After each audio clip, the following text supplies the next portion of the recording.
The night my son opened his dream bar without me was the night I stopped being the family bank. I didn't know it yet, of course. All I knew was that I was standing in my kitchen in Columbus, Ohio, staring at my phone, waiting for a photo that never came. I had called to ask a simple question. "Hey, kiddo," I said when Jason finally picked up. "So when's the grand opening? I want to make sure I'm there early to help set up, you know. Wipe tables, take pictures, embarrass you a little." There was a pause. I heard music in the background, voices, clinking glasses. Then a different voice slid into the line, smooth, sugar-coated, and sharp underneath. "Hi, Mike. It's Tara," my daughter-in-law said. "The opening was last night." I switched the phone to my other ear. "Last night? You didn't tell me a date yet," I thought. "It was a soft opening," she cut in. "Very intimate. Only important people, investors, local influencers, a couple of bloggers. You know, people who can really help the business. Only important people." Her words landed like a bucket of ice water down my back. For a moment, I thought I'd misheard her. I stood there in my faded plaid shirt, the one I wore when I helped paint the bar's walls last winter, gripping the edge of the counter so hard my knuckles went white. Jason didn't say a word. He was there. I could hear him breathing in the background, could picture him running a hand through his hair the way he did when he was a boy caught lying about something stupid. "Important people," I repeated quietly. "Don't take it personally, Mike," Tara added. "We just needed to keep it tight. Space is limited. We'll do a family thing later, okay? Gotta run customers." The line went dead before I could answer. I stood in the middle of my own kitchen, holding a silent phone that suddenly felt like it weighed 100 pounds. Outside, the streetlights flickered on over the cracked sidewalk I'd shoveled for Jason's paper route 35 years ago. Only important people. I looked around my house, my paid-off little brick box, the one my late wife, Laura, had filled with crochet blankets and family photos. On the fridge, a magnet still held up a faded drawing Jason had made in 2nd grade. Him and me and a lopsided dog, stick figures with big smiles. Important people. I was the one who'd taken $10,000 out of my retirement to help him sign the lease on that bar. I was the one who'd co-signed the small business loan because the bank didn't trust his credit history. I was the one who spent weekends at Home Depot buying lumber, sealant, light fixtures. "Put it on my card, I'll handle it," while they talked about the brand and vibes and getting on TikTok. But I wasn't important enough to stand in the room when they cut the ribbon. I didn't sleep much that night. I sat in my worn recliner, the one with the duct tape on the arm, and stared at the dark TV screen, listening to the refrigerator hum. Memories came in waves. The first time Jason said, "Dad, if this thing takes off, I'll pay you back and then some." The first time Tara kissed my cheek and called me our silent partner. All the times my Social Security check hit the account and, almost on cue, my phone buzzed. "Hey, Dad, we're a little short on beer orders this month." "Mike, the liquor license fee was more than they told us." "Dad, the fryer broke. We'll lose the Friday crowd if we don't fix it." I always found a way. I canceled a fishing trip. I put off fixing the sagging back porch. I sold my old '68 Chevy truck, the one I used to take Jason to Little League to cover a surprise tax bill for them. Because that's what dads do, right?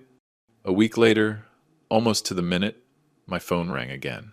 This time I recognized Tara's tone before she even said my name. The sugar was gone. Only the sharp edge remained. "Mike, hey," she said, too fast. "Listen," the bank called. "The loan payment bounced. They're threatening to hit us with penalties. We thought you'd already transferred the money." I let the words hang there. Normally my chest would have tightened. I would have grabbed my keys, my checkbook, my worry. But something inside me had shifted since only important people. I took a breath. "Tara," I said, my voice calm, almost gentle. "Didn't I tell you I only help important people?" For a second, there was nothing. No music, no voices, no clinking glasses in the background. Just a silence so heavy I could hear my own heartbeat. "Mike, what's that supposed to mean?" she snapped finally. "We're drowning here. This bar is our future. Jason is your only son." "I know he is," I answered. And for the last 4 years, I've treated you two like you were the only future I had." I hung up before she could reply. My hand was shaking when I set the phone down, but it wasn't fear. It was something else. Something colder, clearer. That night, I sat at my kitchen table, the same table where Laura and I once taught Jason to add and subtract, and pulled out my old metal lockbox. Bank statements, loan papers, receipts, every transfer I'd made. Just this once, for the bar. Every "you're a lifesaver, Dad." I found a yellow legal pad and uncapped a pen. "Let's see just how unimportant I am," I muttered. Deposit by deposit, check by check. I started adding it all up. By the time I wrote the final number at the bottom of the page, my coffee had gone cold and my shoulders ached. $42,600. That was the price of not being an important person in my own son's life. I sat back, staring at the number until it blurred, and for the first time since Laura died, I cried. Not the quiet, polite tears you wipe away quickly, but deep, angry sobs that came from somewhere under all the years of "sure, kiddo," and "don't worry about it." When the tears finally stopped, the number on the page was still there. So was something new inside me. A line. A boundary. The first faint outline of a man who was done paying for the privilege of being forgotten. The next morning, I woke up before the alarm. For years, that was Laura's habit, not mine. She used to say, "The quiet before the world wakes up is when you can hear yourself think." I never really understood that until I was standing in my kitchen at 6:15 a.m., staring at the legal pad with that ugly number at the bottom. $42,600. In the soft yellow light over the sink, the ink looked darker, heavier, like it had weight, like every dollar had left a fingerprint on my life. Rent I'd covered so the bar wouldn't fall behind at a crucial moment. Extra inventory for the playoff rush. A new sound system because people don't stay if the music sucks, Dad. All of it carved out of my retirement, my savings, the life Laura and I had planned for ourselves and never got to live. My phone was face down on the table. It had vibrated off and on until nearly midnight. Jason. Then Jason again. Then Tara. Then unknown. I didn't answer a single one. That, in itself, was new. For 4 years, I'd trained myself to jump at the first buzz. If your kid is in trouble, you go. It's automatic. Doesn't matter if he's 8 and lost his backpack, or 35 and lost his liquor license application. You go. But that morning, I poured myself coffee, flipped the phone over, and watched it light up with a new string of notifications.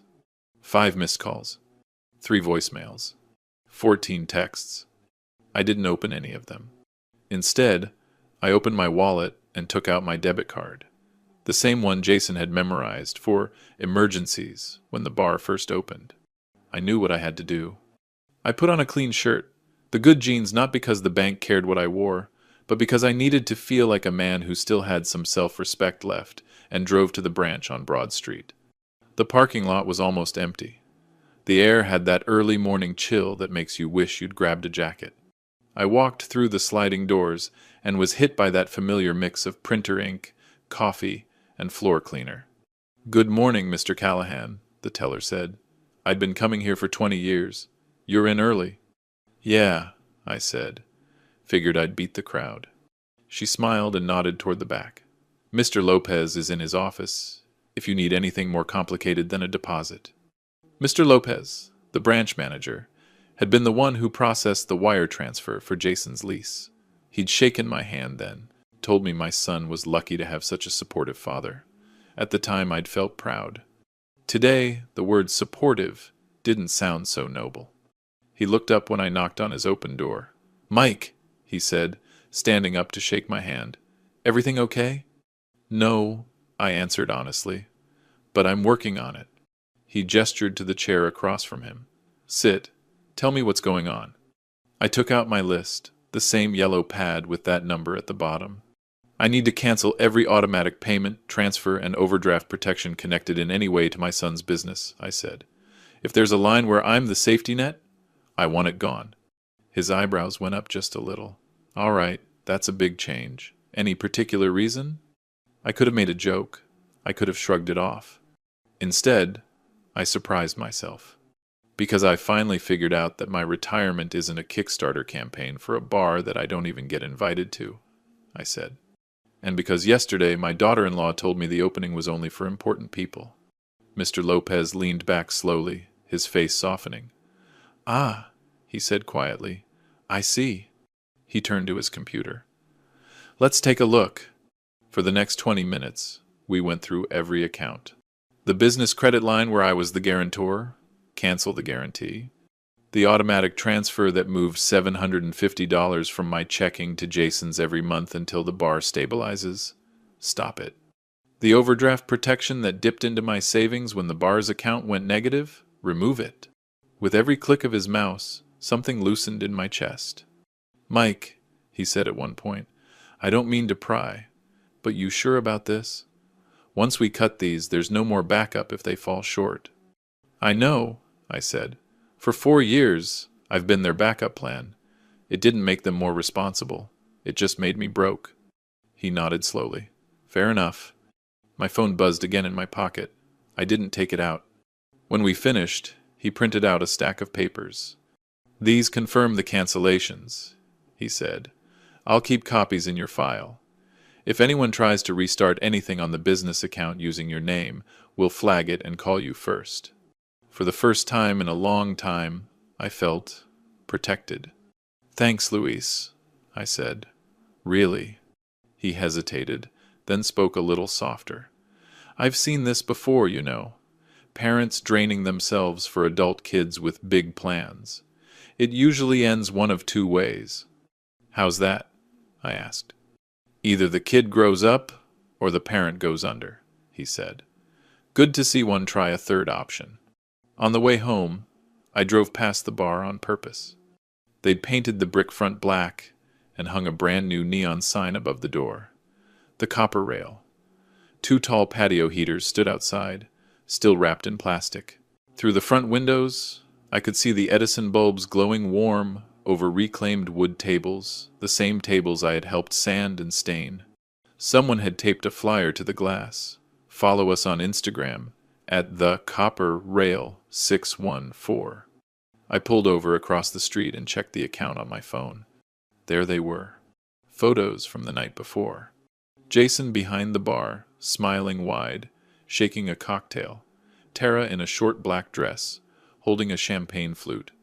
A group shot of them with 6 people I'd never seen before, arms slung over each other's shoulders. The caption read, Opening night with our favorite people. Couldn't have done it without our incredible team and supporters. Favorite people. Supporters. No sign of the man who'd signed the checks. I sat there and stared until my eyes burned. Then I did something that would have been unthinkable a month ago. I blocked their account. Not because I wanted to punish them, but because I couldn't keep stabbing myself with evidence. On the drive home, the quiet in the car felt different.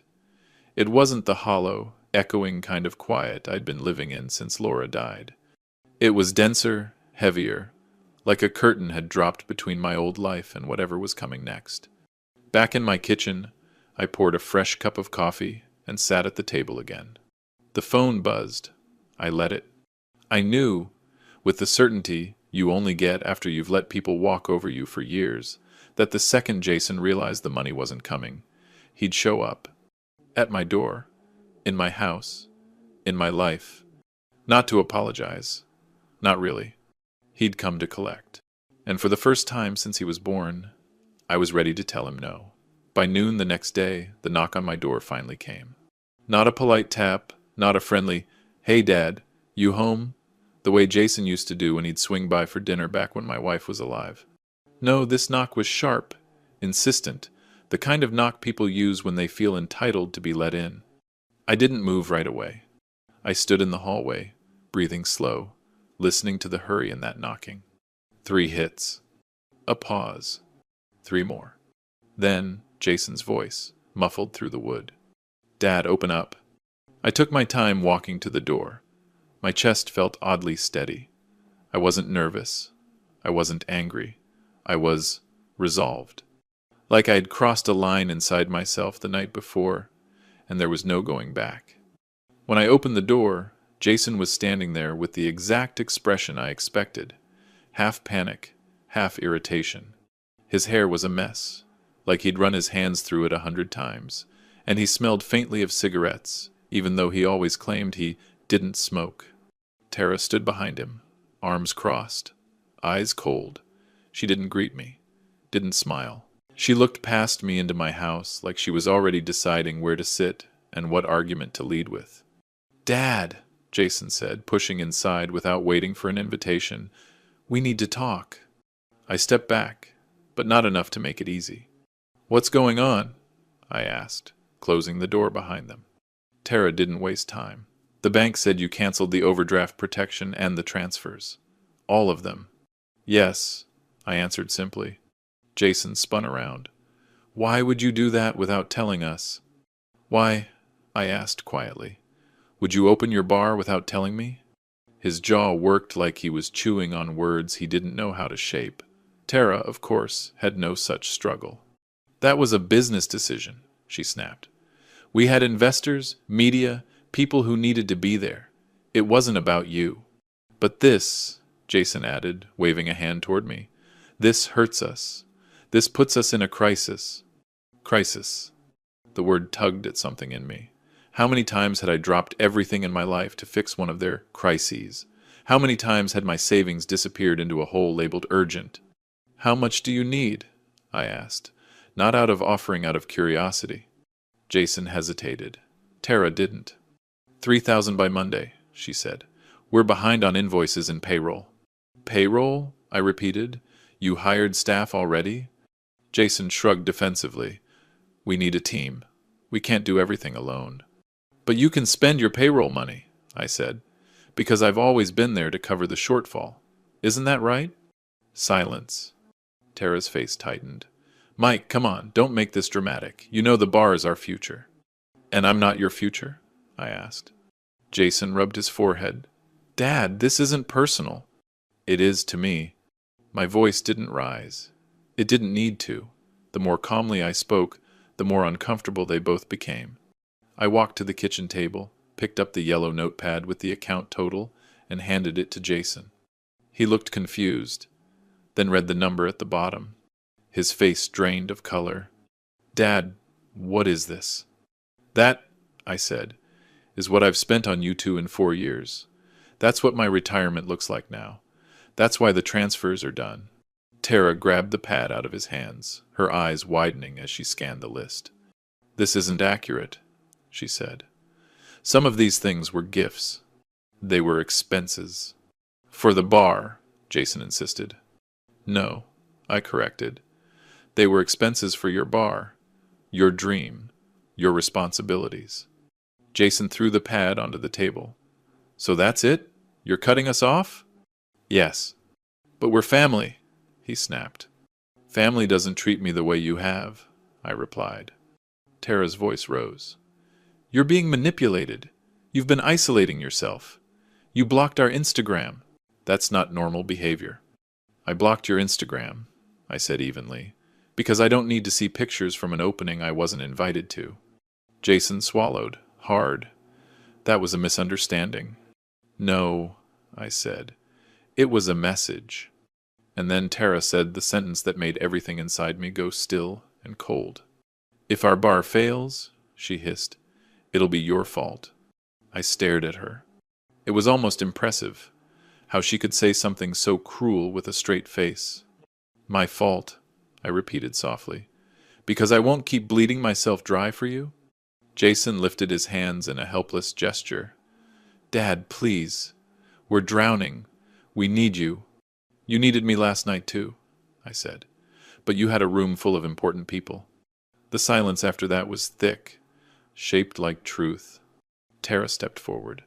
"Mike, listen, if you give us this one last push, we swear we'll start paying you back next year." They'd said that every year. I shook my head. "No." Jason's voice cracked. "So, what do we do now?" "You figure it out," I answered. "You're adults. It's time." Tara exhaled hard. "You'll regret this." "I've regretted a lot of things," I said. but drawing this line isn't one of them. Jason stared at me like he didn't recognize me. Maybe he didn't. Because for the first time in his life, I wasn't rescuing him. For the first time in mine, I was rescuing myself. I opened the door not to let them in, but to let them out. "Good luck," I said. "Truly. I hope the bar succeeds. But not with my retirement." Jason hesitated. "Dad." "Tara," I said calmly. "Jason, it's time to go." And they did. Not because they wanted to, but because I finally made them. 2 days passed before they tried again. That was longer than I expected. I figured Jason would show up the next morning with a fresh apology rehearsed, Tara behind him with a list of numbers printed neatly in a folder labeled Urgent. But instead, the house stayed quiet. The phone stayed mostly silent. Even the neighborhood, usually alive, with kids biking past my porch, felt muted, as if life knew something was shifting around me. By the third morning, I'd started to breathe easier. Maybe they'd accept the boundary. Maybe the worst was behind me. Maybe cutting the cord would force them to stand on their own feet. I even let myself believe it for an hour or two. Then the doorbell rang. But it wasn't Jason. It wasn't Tara. It was a stranger in a navy blue suit, holding a leather briefcase and wearing the expression of someone who delivers unwelcome news for a living. "Mr. Michael Callahan?" he asked, flipping open a badge. I nodded. "Yeah, what can I do for you?" "My name is Robert Hale. I'm an attorney. May I come in?" Every instinct in my body said no, but years of politeness pushed my feet aside. I led him to the kitchen table, the same place where I'd written down $42,600, and felt something inside me snap. He set down his briefcase, opened it, and pulled out a folder, a thick one. "Mr. Callahan," he began, tone gentle in that artificial lawyer way, "your son and daughter-in-law have retained our office. They're concerned about your recent behavior." I almost laughed. Not because it was funny, but because it was so predictable. I leaned back in my chair. "Concerned about what, exactly?" He cleared his throat. "They have reported abrupt financial decisions, isolation from family, and possible signs of mental strain. They asked me to explain some options for protecting your financial well-being." I stared at him. He didn't flinch. That bothered me more than anything. "Options like what?" I asked. "Well," he said, sliding a form toward me, "one option is voluntary financial guardianship. Your son could temporarily manage your accounts, ensuring bills are paid and funds are handled responsibly." My blood went cold. "Temporarily," I repeated. He nodded. "In cases like this, it usually becomes long-term, but only if needed." I pushed the form back toward him with one finger. "I don't need a guardian." He smiled, the kind of smile dentists use before a painful procedure. "Mr. Callahan, declining is certainly your right. However, if your son believes your capacity is impaired, he can petition the court. This is simply the gentle approach." Gentle. Tara must have loved that word. I felt something tightening behind my ribs, something sharp and electric. Not fear, anger. Clean, focused anger. "Let me get this straight," I said. "I cut off the money, and suddenly I'm mentally unfit? That it?" He didn't answer directly. "They're worried you've been influenced by outside parties, that your judgment is impaired." Outside parties. Meaning anyone who wasn't them. "They are very concerned," he repeated. "They told me you've always been generous, and this sudden change," I cut him off, "is healthy." That startled him. "I don't follow," he said carefully. "It's healthy," I repeated more firmly, "to stop being drained by two adults who refuse to grow up. It's healthy to say no. It's healthy to keep what little retirement I have left, instead of pouring it into a bar that can't balance its own books." His expression hardened just a fraction. "Mr. Callahan, they believe you're vulnerable." I leaned forward. "And I believe they're broke." That landed. He shifted in his chair, closing the folder as if I'd said something indecent. "I'll let them know you're declining," he said slowly. "But I should inform you if they choose to proceed. A judge may order a psychiatric evaluation." "There it is," I murmured. The real reason you came. I stood, my voice calm in a way that even surprised me. Mr. Hale, I appreciate that you're doing your job, but I promise you this, if they file anything against me, I will fight them. I've managed my life alone for years. I buried my wife alone. I paid every bill alone. I paid for their bar alone. And now that I've finally stopped, you're telling me I'm incompetent? He exhaled slowly. I'll let them know your position. Do that. He gathered his papers, walked to the door, and paused. Mr. Callahan, if you have no cognitive issues, you have nothing to worry about. I held the door open. That's what predators always say, I replied. His eyes flickered, just for a moment, and he left. The second he drove away, my hands were already dialing the one number I knew I needed next. A real lawyer. My own lawyer. Not theirs. Attorney Wells, the receptionist answered. How can we help? I need an appointment, I said, my voice steady but my pulse racing. As soon as possible. What's the issue? I looked at the folder on the table, the empty doorway, the echo of that threat disguised as concern. My son, I said, and the war he's about to start. Because now I understood something crystal clear. Jason and Tara weren't trying to get help. They were trying to get access to my accounts, my house, my life, and I had just locked the door in their faces, which meant they were going to come back. Harder, smarter, and with sharper knives. I didn't sleep much the night after the lawyer's visit. I sat in my recliner with the lamp on low, staring at the documents that man had tried to slide across my kitchen table. Voluntary guardianship, as if I were an old dog who needed someone to hold the leash.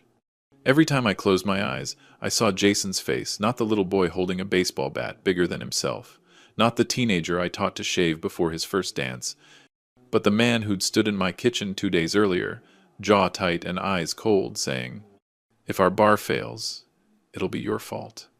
That sentence lodged itself behind my ribs like a nail I couldn't pull out. By sunrise, I had made up my mind. If they wanted to fight, I wasn't going in blind. At 8:01 a.m., I was standing inside the law office of Wells and Hartman, a modest building with clean windows and a receptionist who could probably silence a hurricane with a single raised eyebrow. Michael Callahan, I told her, sliding her the business card of the attorney. I have an appointment with Mr. Wells. She scanned her list and nodded. He'll be with you shortly. Please have a seat. The waiting room had the kind of quiet that felt too deliberate, like every piece of furniture was placed to keep clients from panicking. I didn't panic, not exactly, but I felt something close to it. A tight feeling crawling up my throat, like I'd swallowed a stone. When Mr. Wells stepped out, he looked like the exact opposite of the vulture they sent to my house. No slicked-back hair, no expensive cufflinks. Just a steady man in his late 50s, with kind eyes, and the posture of someone who had spent his entire adult life fighting battles that weren't his. "Mr. Callahan?" he asked. "That's me. Come on back." His office was simple books stacked neatly, diplomas on the wall, and a box of tissues on the desk, which told me more about his client base than anything else. "So," he said, settling into his chair, "tell me what's going on." I took a deep breath, and I told him everything. The years of financial help, the bar, the secret opening, the withdrawals, the transfers, the debt they shoved onto my shoulders. The night, Tara said, important people. The decision to cut them off. The lawyer who showed up at my door with guardianship papers. Mr. Wells listened without interrupting, which was more kindness than I'd been given in months. When I finished, he leaned back and folded his hands.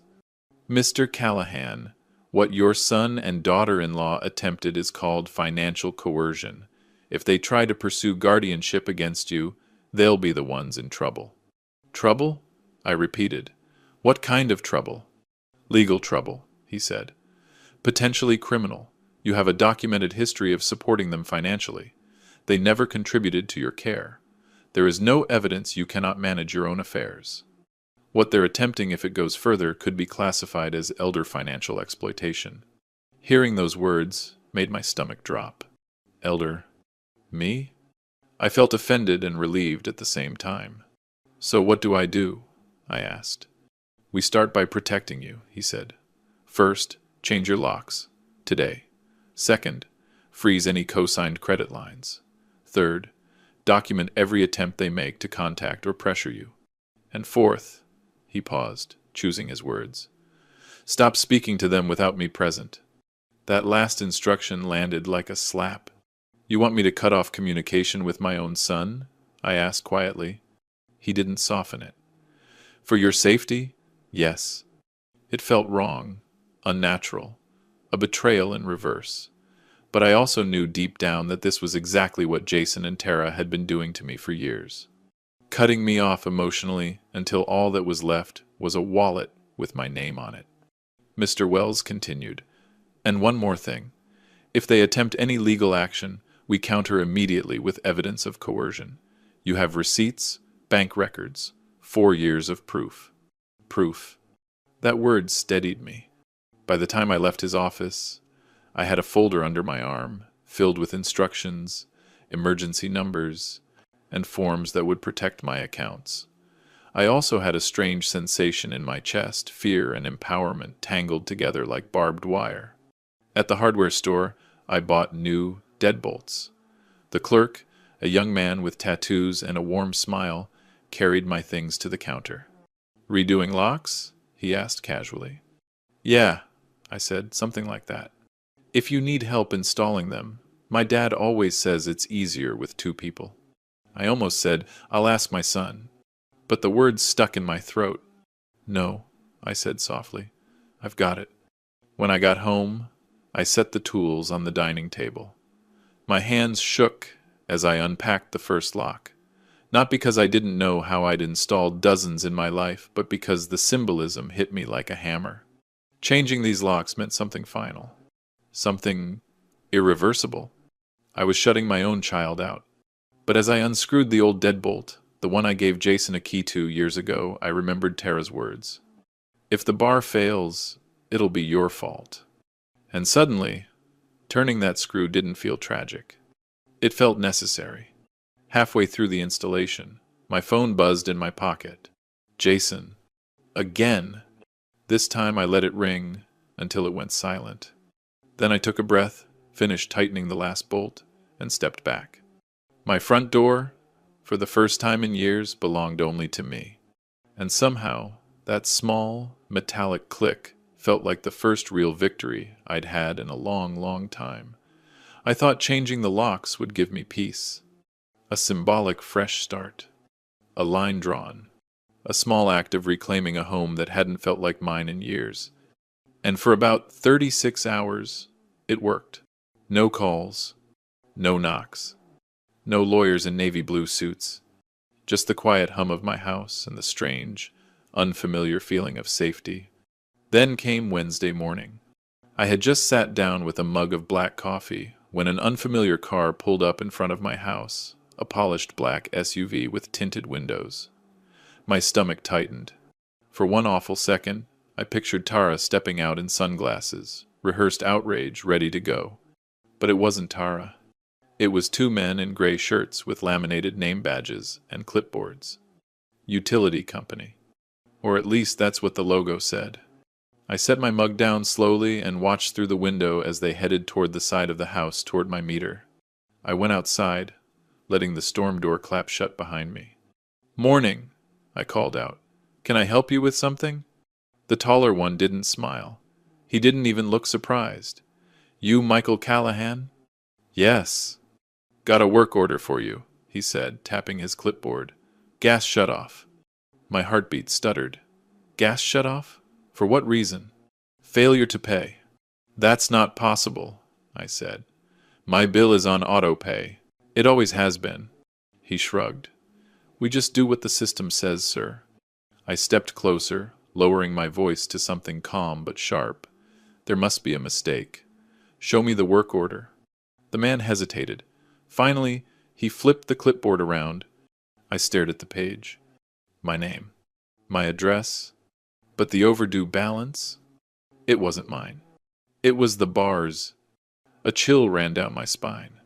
Someone had submitted a fraudulent transfer request, a common tactic I knew Jason and Tara had used with vendors, landlords, even their internet bill when they were behind. They'd shifted their business debt to my account and hoped the automatic systems would do the rest before anyone noticed. I took out my phone. "You're not touching that meter, sir." "No," I said firmly. "You're not touching anything until I call the utility company myself." The shorter tech leaned toward the taller one, whispering just loud enough for me to catch. Another one who doesn't want to admit he's behind. I ignored it. I dialed customer service and braced myself for hold music. But this time, luck or something like it was on my side. A representative picked up after 2 rings. When I explained the situation, she typed for a few seconds. "Mr. Callahan," she said slowly, "your account is in perfect standing. There are no late payments, no shut-off request, nothing of the sort." My eyes drifted back to the men beside my house. "Then who submitted this?" A pause. "Let me check the admin log. Ah, this request did not come from your account. It came from..." Another pause. A longer one. A heavier one. "It came from a linked account listed under the Copper Rail LLC." My stomach dropped. Jason and Tara. They hadn't just threatened legal action. They were testing how far they could push. I lowered my voice. "Ma'am, this is unauthorized. Please cancel the work order immediately." "I already did," she said, "and I'll mark your account as verified owner only. No external changes allowed." When I hung up, the technicians were already walking back to their truck. "Dispatch says hold off," the taller one muttered. "Must have been a glitch." "Yeah," I said, "a glitch." But it wasn't a glitch. It was a warning shot. A tiny taste of the chaos they could unleash if I didn't fall back in line. I stood on my driveway long after the SUV disappeared down the street. The quiet of my block felt different now, shaky, unsettled, as if the air itself had teeth. I went back inside, sat at the kitchen table, and dialed Attorney Wells. He picked up on the second ring. "Mr. Callahan?" "They tried to shut off my gas," I said. "Used their business account to request it." Silence. Then a long exhale. "They're testing the perimeter," he said. "Seeing where your weak spots are. That means one thing." "What?" "They're preparing to escalate." I closed my eyes. Escalate. Of course they were. "This isn't just about money anymore," he continued. "This is about control. People like your daughter-in-law, and I have met many like her, they do not accept being cut off. They punish." I swallowed. "So what do I do next?" There was no hesitation in his voice. "Now," he said, "you start protecting yourself like a man going to war." And even though I hated the word, even though it felt ugly and heavy and too dramatic, that's exactly what it was. A war. One that Jason and Tara had already started. And one I could no longer avoid. The day after the gas shut-off stunt, I woke up with a heaviness in my chest I hadn't felt since the week Laura died. Not grief, something colder. The realization that my own son had crossed a line I couldn't ever uncross for him. It was raining that morning. Not a gentle drizzle, but a steady, gray curtain that soaked the street and made the whole neighborhood look washed out. I stood at the window for a long minute, coffee cooling in my hands, wondering how my life had turned into a battlefield between myself and the child I'd raised. At 9:30 a.m., there was a soft knock on the door. Not a pounding. Not a lawyer's knock. Not Jason's entitled rhythm. A soft, hesitant tap. I opened the door and found Mrs. Howard, my neighbor from 2 houses down, holding an umbrella and a covered plate. "Morning, Mike," she said gently. "Heard some raised voices the other day. Just checking in." Her eyes were kind in that way older women seem to master, full of concern without judgment. The kind of eyes that make you remember what decency looks like. I stepped aside. "Come in. Watch your step floor's a little wet." She sat at my kitchen table, setting the plate down between us. "Cinnamon rolls," she said. "Still warm. Thought you could use something sweet." I almost laughed. I hadn't had anything sweet in months. When I told her what happened, the bar, the secret opening, the money, The lawyer. The attempted shutoff. Her eyebrows climbed higher and higher. "Oh, honey," she whispered. "That's not just ungrateful. That's dangerous." "I know," I said. "But he's my son." She put a hand on mine. "And you're a man who deserves better than being used." Those words hit me harder than I expected. Because no one had said that to me. No one had even implied it. Not the bank manager. Not the utility rep. Not even Attorney Wells in his cautious lawyer tone. But hearing it from a neighbor, a retired school librarian with more warmth than most families, made something small inside me unclench. "You're not alone," she added. "You hear me? Nobody gets to bully you out of your own life."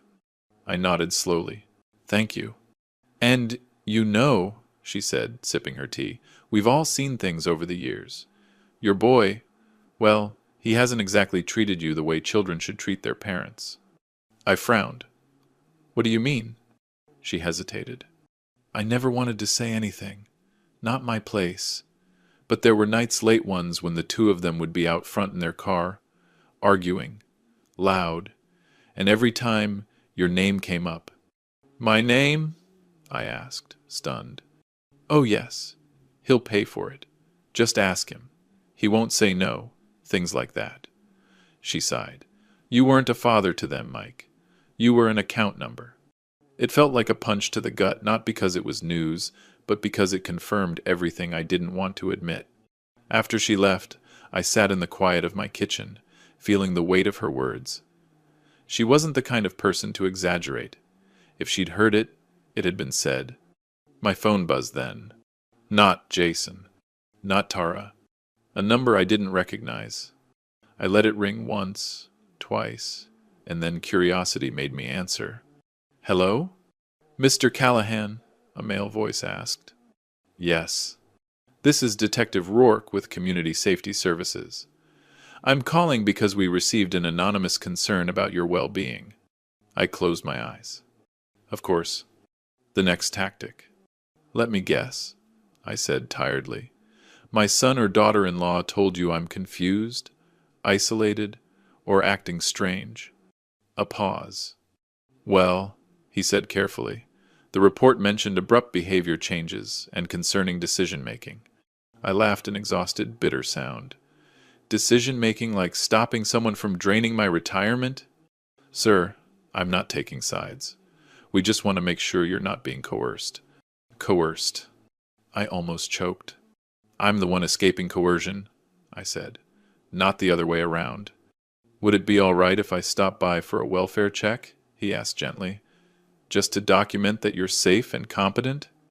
I glanced around my clean kitchen, the new locks on the door, the stack of legal documents on the table, the cinnamon rolls still steaming under plastic wrap. I wasn't the problem. I wasn't the unstable one. And I sure as hell wasn't the one who needed a welfare check. "Come over," I said finally. "I have nothing to hide." 20 minutes later, Detective Rourke stepped inside mid-40 seconds. Calm presence. The kind of man who gives off an air of quiet competence. He looked around, taking in the orderliness of the house, the documents, the coffee mug. "Let's talk," he said softly. So I told him everything. All of it. Every dollar, every manipulation, every threat, every stunt. He didn't interrupt, he didn't judge, he didn't lecture. When I was done, he nodded slowly. "Mr. Callahan," he said, "you are not only competent, you're more clear-headed than half the adults I talk to on a daily basis. I'll close this case immediately." Relief washed through me like warm water. "But," he added, leaning forward, "you need to understand something."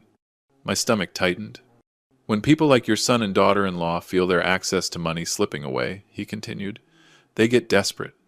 And desperation brings escalation." "That's what my lawyer said," I murmured. "He's right. They will try again," the detective said. "But next time, they won't use a fake shutoff or a lawyer. They'll go bigger." "Bigger?" I asked quietly. He held my gaze. "Expect them to take this to court." And just like that, I felt the walls close in a little more. They weren't done. Not even close. And the next battle wouldn't be fought on my doorstep. It would be fought in front of a judge 3 weeks passed after Detective Rourke's visit. 3 weeks of silence from Jason and Tara. Not a knock. Not a voicemail. Not even a text disguised as concern. At first, the quiet felt like a gift. Then it felt like a warning. People like them don't disappear. They regroup. I followed every instruction Attorney Wells laid out for me. Changed every lock. Updated every password. Moved half my savings into a new bank.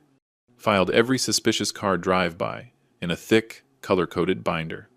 At night, I would sit by the window with a lamp on low, watching the streetlights glow over the wet asphalt, waiting for the storm I knew was coming. But nothing prepares you for the day it finally arrives. It was a Thursday morning, sunny, peaceful, the kind of day that makes you forget your life has fallen into a legal nightmare. I was trimming the hedges out front when a white sedan pulled up behind my mailbox. A woman stepped out mid-30 seconds. Professional, hair in a tight bun, clipboard in hand. She walked toward me with a purposeful stride. "Mr. Michael Callahan?" "Yes." She reached into her folder and pulled out a packet the thickness of a paperback novel. "You've been served." 2 words. 2 words that felt like a punch to the chest. I took the papers with numb fingers. "What is this for?" She didn't blink. "A petition for legal guardianship filed by your son, Jason Callahan, and his wife, Tara Callahan." I stared at her. Guardianship. They actually did it. They actually filed it. It wasn't a threat. It wasn't a bluff. It wasn't a scare tactic. It was war. The woman nodded toward the papers. "Court date is scheduled for 3 weeks from today. You'll need to sign here acknowledging receipt." I signed, hands shaking. She turned. She left. The sedan disappeared like a ghost at the end of the block, and the silence that followed was unlike anything my street had ever heard. I walked inside, closed the front door, locked every bolt I'd installed. Then I sat at the dining table and opened the packet. The first page hit like a knife to the ribs. Petition to declare the respondent mentally incompetent. Respondent: Michael Thomas Callahan. Age: 68. Residence: Columbus, Ohio. Filed by Jason Daniel Callahan, Tara Lynn Callahan. I flipped the page. It only got worse. Exhibit A: alleged erratic behavior. Sudden financial decisions without reason. Paranoia about family motives. Isolation and refusal to communicate work. Abrupt change of personality. Obsessive record keeping. Installing excessive security measures. Exhibit B: statements from witnesses. And there they were. Mr. Davis, neighbor, claiming I yelled at imaginary people on my lawn. Imaginary? He meant the utility workers. A pharmacist, claiming I forget my prescriptions. He must have been tricked into signing something again. A close family friend, who I didn't recognize but who claimed I'd become confused during conversations. I kept reading. Exhibit C: evidence of financial mismanagement. Large withdrawals with no explanation. They were the ones who pressured me to make them. Failure to maintain household responsibilities. Lie. And D7. Allowing dangerous individuals into the home. That one made my blood run cold. They meant the detective. They meant my lawyer. They meant my neighbors. Anyone who helped me was listed as dangerous. Then I flipped to the final section. Requested action. Immediate and full guardianship over all financial, medical, and legal matters of the respondent. Requested guardian: Jason Callahan. Secondary guardian: Tara Callahan. For a long minute, I couldn't breathe. The house felt small, airless, too quiet. Guardianship wasn't just stealing my money. It meant I couldn't sign checks. I couldn't choose my own doctor. I couldn't sell my house. I couldn't buy groceries without their approval. I couldn't legally defend myself without their permission. It meant I stopped being a person. It meant Jason and Tara would own me. My hands shook so hard the papers rattled like leaves in a storm. I don't know how long I sat there before I finally grabbed my phone and called Attorney Wells. He picked up immediately. Mike? They filed it. He inhaled sharply. Already? I could barely speak. It's bad. They have witnesses, fake ones, made-up claims. They want full control. Don't panic, he said firmly. I need you to listen to me very carefully. You are going to bring me that packet today. Every page, every attachment. Do not speak to anyone who contacts you about this. Do not answer any calls from them. Do not acknowledge the petition publicly. My voice cracked. I can't believe he did this. I can, Wells said quietly. And because I can, I know exactly how we fight it. What do I do right now? I whispered. There was a short pause, the kind that lets you know someone is choosing their words carefully. Right now, you breathe, he said. Then you drive to my office. And then, Mr. Callahan. His voice hardened. We prepare to destroy their case. I hung up, grabbed the packet, and stood in my hallway, staring at the door. This wasn't about money anymore. This was about survival. My own son was trying to erase my life piece by piece, legally, quietly, permanently. And I knew with a clarity sharper than any pain I'd ever felt that this fight would determine the rest of my life. I wasn't just defending my savings. I was defending my freedom. And I was ready. I drove to Attorney Wells's office with the guardianship packet sitting on the passenger seat like a live explosive. Every stoplight felt longer than the last. Every car in my rearview mirror made me wonder if Jason or Tara had followed me. By the time I pulled into the lot, my palms were slick with sweat.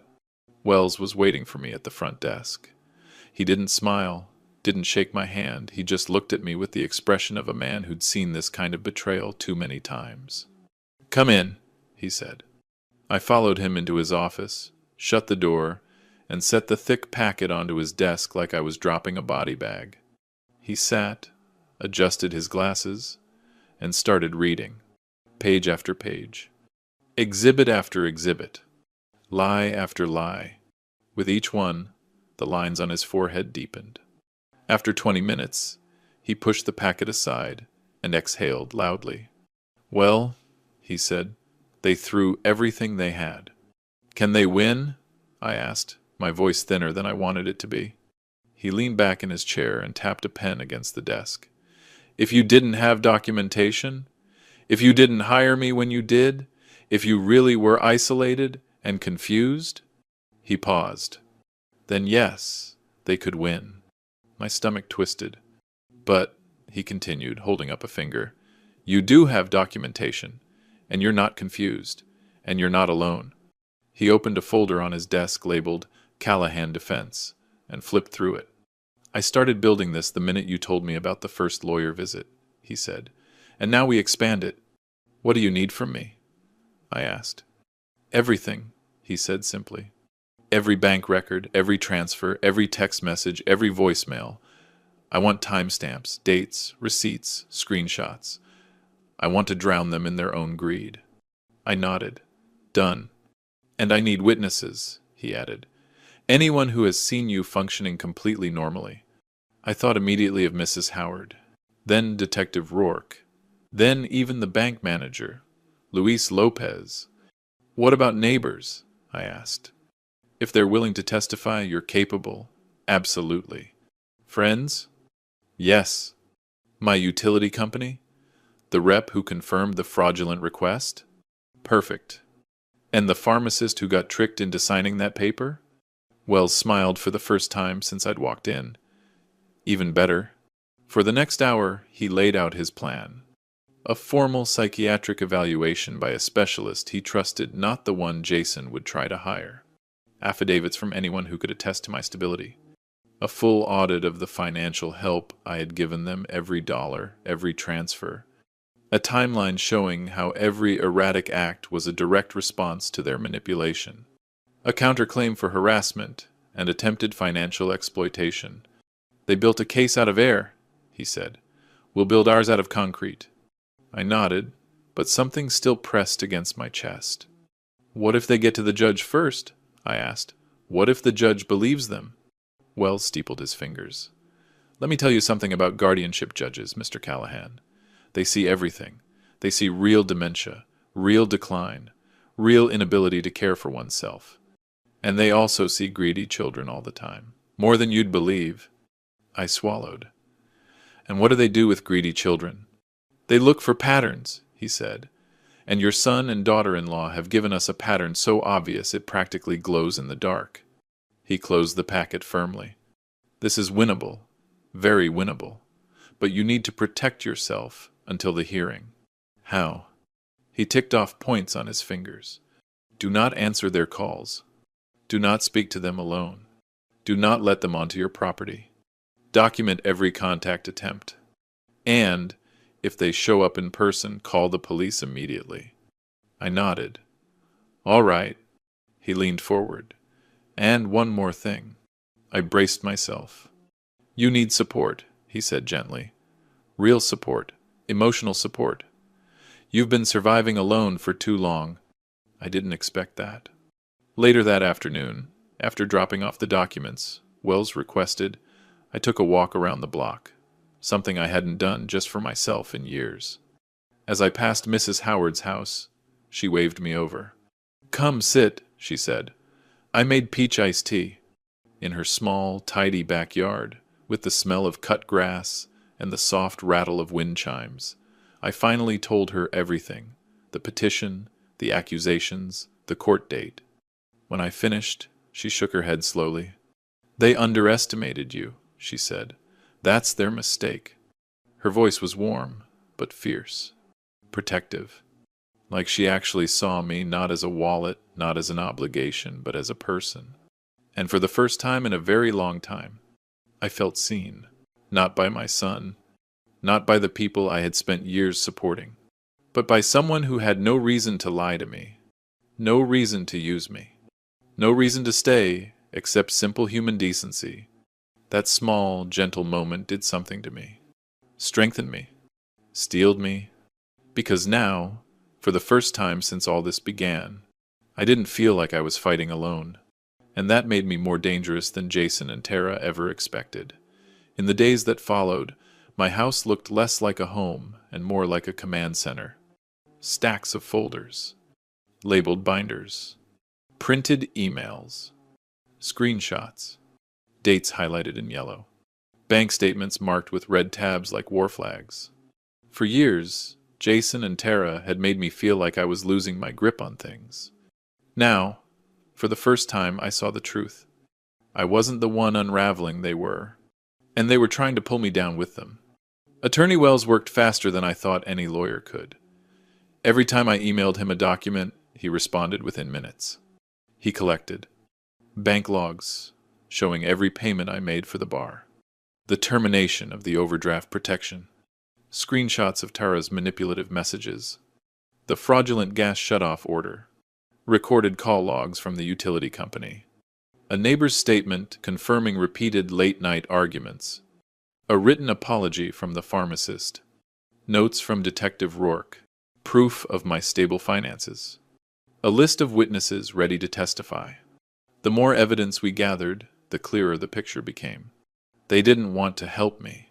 They wanted to own me. And that realization hardened something inside me, something I didn't know had survived after the years of guilt, obligation, and manipulation. My spine.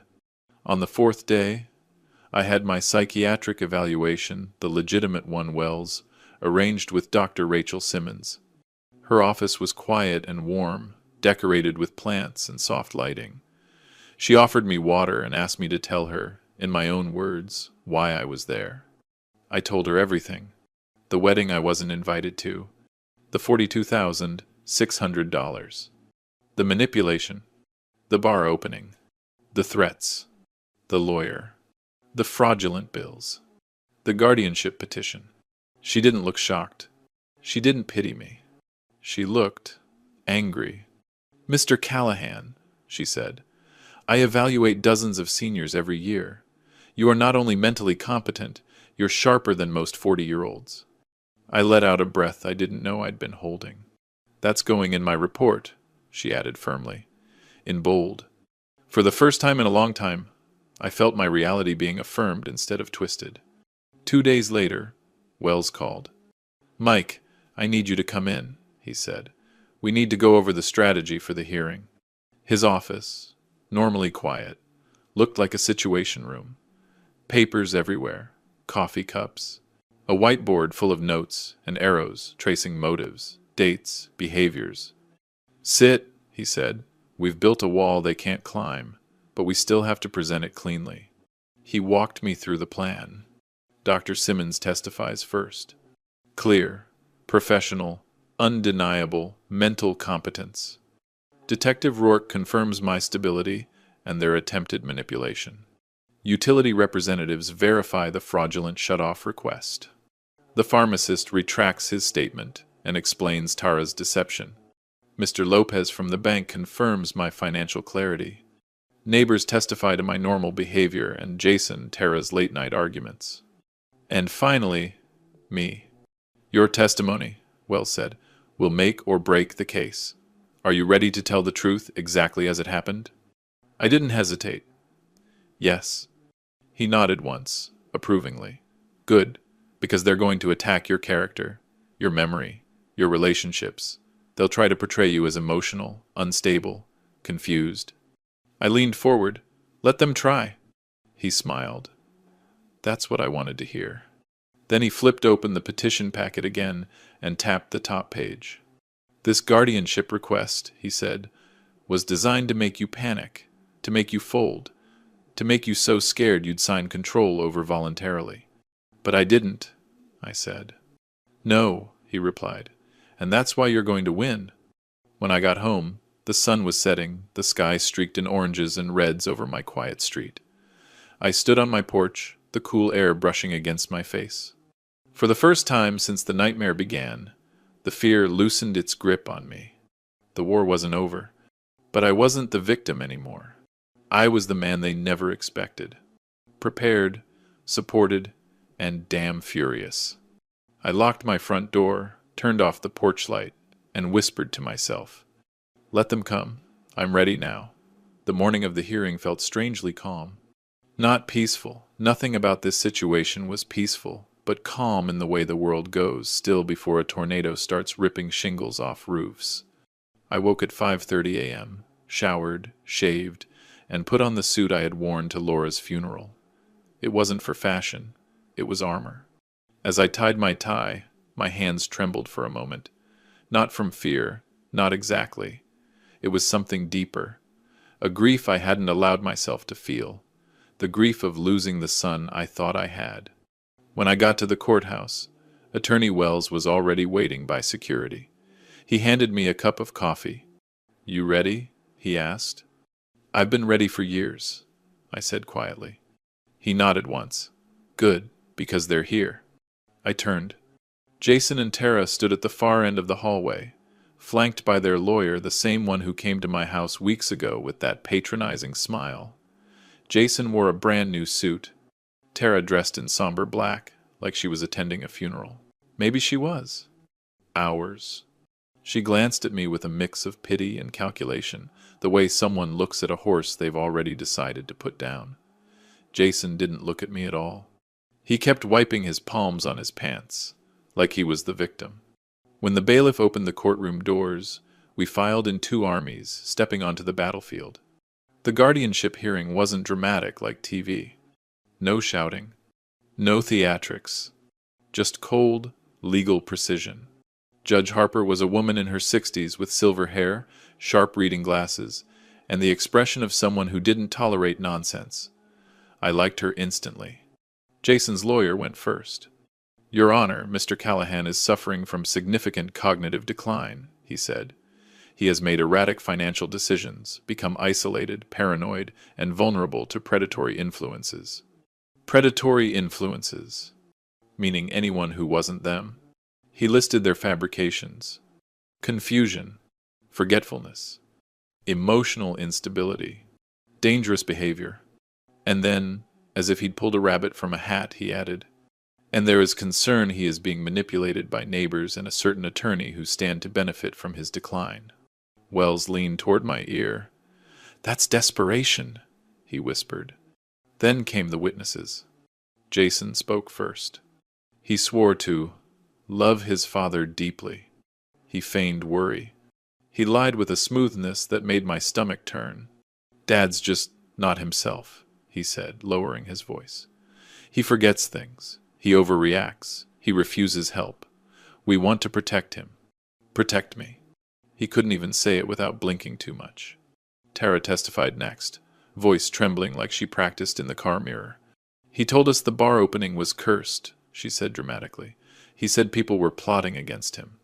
A lie, clear as glass. But the judge didn't react. She just wrote something down. Then they surfaced their witnesses. Mr. Davis, the neighbor who hated me, claimed I yelled at phantoms and talked to myself in the yard. He forgot to mention the men trying to shut off my gas. The pharmacist admitted he signed something without reading it fully, but Tara's lawyer twisted his words anyway. It was all smoke. But smoke can suffocate if no one blows hard enough. When they finished, Jason looked smug. Tara looked triumphant. Wells stood. Your Honor, he said calmly. The defense calls Dr. Rachel Simmons. Dr. Simmons walked up like a woman leading a firing squad. Her testimony was simple, devastating, and final. Mr. Callahan is cognitively sound, emotionally stable, and fully capable of managing his affairs. I have zero concerns about dementia, confusion, or mental decline. Jason stiffened. Tara blinked rapidly. Their lawyer shifted in his seat. Then came Detective Rourke. He testified about the wellness check, the calm state of my home, my cooperation, my clarity. And then, the nail in the coffin. We received a fabricated report about Mr. Callahan's condition. It did not align with reality. Next, the utility representative confirmed the fraudulent shut-off order. Then the bank manager testified that all erratic financial actions came from Jason and Tara, not me. Mrs. Howard spoke last. She wasn't dramatic. She wasn't emotional. She wasn't rehearsed. She was simply truthful. Your Honor, Michael is one of the most capable people I've ever known, and for years his son treated him like a debit card with a heartbeat. A ripple went through the courtroom. Even the judge looked up at that. Finally, it was my turn. I walked to the stand slowly, feeling every year of my life, but not with weakness, with weight, with purpose. I told the truth. About the bar, about the wedding, about the money, about the lawyers, about the lies, about the threats, about the humiliation, about love that was never returned. When I finished, the judge folded her hands and said, "Thank you, Mr. Callahan." And for the first time since this nightmare began, I felt like someone in authority actually heard me, understood me, saw me, not as a burden, not as a wallet, not as a confused old man, but as a person, a father, a man reclaiming his life. As I stepped down from the stand, I caught a glimpse of Jason. For the first time, he looked scared. He should have been, because I wasn't done yet. When the testimonies ended, the courtroom fell into a silence so heavy it felt like the air itself was holding its breath. Judge Harper adjusted her glasses, shuffled the stack of papers before her, and took a long moment to review her notes. I sat beside Attorney Wells, my hands folded tightly in my lap. Across the aisle, Jason drummed his fingers against his pant leg, while Tara whispered frantically to their lawyer. They didn't look confident anymore. They looked cornered. Judge Harper finally spoke. "Before I deliver my decision," she said, "I want to make something very clear." Her eyes lifted, sharp as a blade. "This court takes guardianship petitions extremely seriously. They strip an adult of their rights. They transfer autonomy. They are intended for individuals who cannot, under any reasonable circumstance, care for themselves." She paused. Her silence was surgical. "And what I've seen here today," she said, "is not that." Tara's jaw tightened. Jason stopped moving entirely. Judge Harper continued. "I have reviewed the psychiatric evaluation provided by Dr. Simmons. I have reviewed the statements from law enforcement, the bank, the utility company, and neighbors. I have reviewed the petition filed by the applicants." She lifted the thick packet Jason and Tara had submitted, the one full of lies, and set it down with a loud thud. I find no evidence, she said slowly, of cognitive decline, diminished capacity, or financial mismanagement on the part of Mr. Callahan. I exhaled shakily. She wasn't finished. What I do see, she said, her voice hardening, is a troubling pattern of manipulation, coercion, and financial dependency by the petitioners. Jason flinched as if struck. Tara's face drained of color. This court, the judge went on, categorically denies the petition for guardianship. I closed my eyes for a moment. Relief hit me like a tidal wave. But then the twist I didn't expect. Judge Harper leaned forward. Furthermore, she added, I am referring this case to Adult Protective Services for review as a possible instance of attempted elder financial exploitation. Jason's mouth fell open. What? He blurted out before his lawyer hissed. Do not speak. But it was too late. The judge turned a cold gaze toward him. You filed a malicious petition, she said, based on false statements and fabricated evidence. This court does not tolerate that. Tara looked at Jason with something between anger and fear, not at me, but at him. For the first time, cracks formed in their united front. The judge picked up her gavel. This hearing is adjourned. Crack. It echoed through the courtroom like thunder.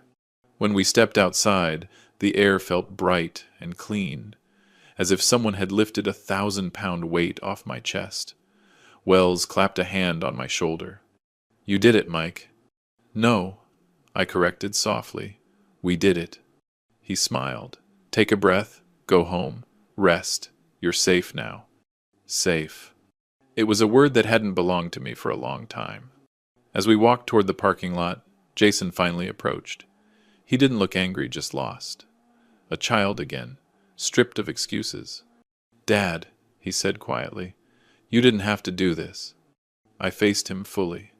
No, I said, you didn't have to do this. Behind him, Tara stood rigid, arms crossed, already calculating her next move.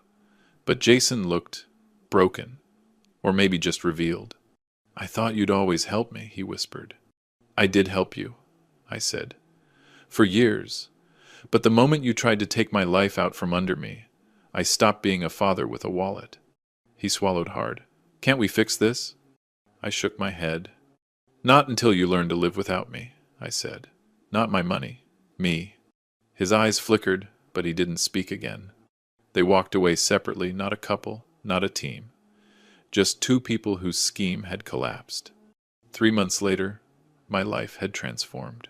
I sold the old house, the one filled with the ghosts of obligation, and moved downtown to a sunny apartment near the river. Every morning, I walked to the cafe that knew my name. Every afternoon, I tended to the little balcony garden I never had time for before. I joined a men's volunteer group. I started painting again. I took weekend trips. I lived. Not for Jason. Not for Tara. Not for guilt. For me. One evening, while the sun melted into the water outside my window, I realized something. I wasn't angry anymore. Not grieving. Not panicked. Not bracing for the next blow. Just free.